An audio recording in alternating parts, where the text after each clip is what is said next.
La toute première Ligue des Maestros avait lieu vendredi 31 décembre et samedi 1er janvier.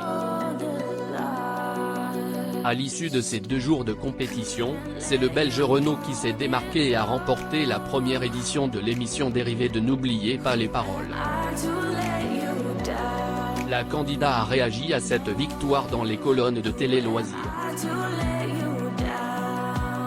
À lire également N'oubliez pas les paroles, découvrez le vainqueur de la Ligue des Maestros. J'ai consenti à tellement de sacrifices depuis 2 ans. En larmes au moment de sa victoire, Renaud expliquait à quel point il était fier après avoir fourni autant de travail.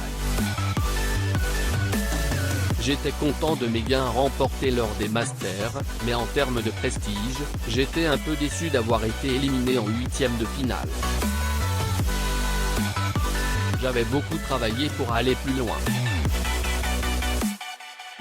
Sur la façon dont il s'est challengé pour remporter cette première édition de la Ligue des Maestros, le Belge tire des leçons de sa participation au Master et confiait: je suis un compétiteur, j'aime me frotter aux meilleurs, pour voir si j'ai fait des progrès.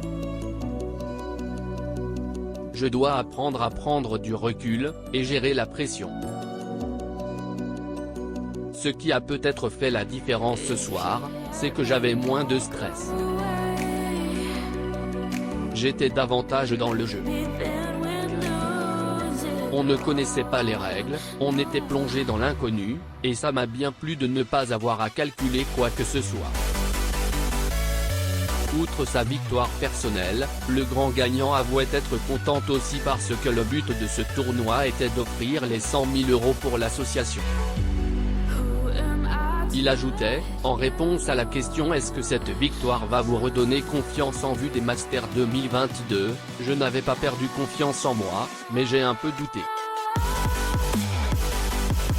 Je vais prendre du recul et me mettre un peu moins la pression. Le candidat a fini l'année en beauté puisqu'il a également remporté un voyage à l'île Maurice, une destination qui fait rêver comme il l'a souligné.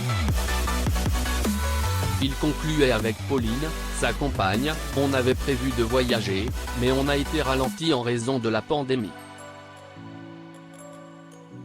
C'est un cadeau pour elle aussi, qui a dû supporter mes révisions constantes. Cette victoire, c'est aussi un peu la sienne. Kaina Abouji.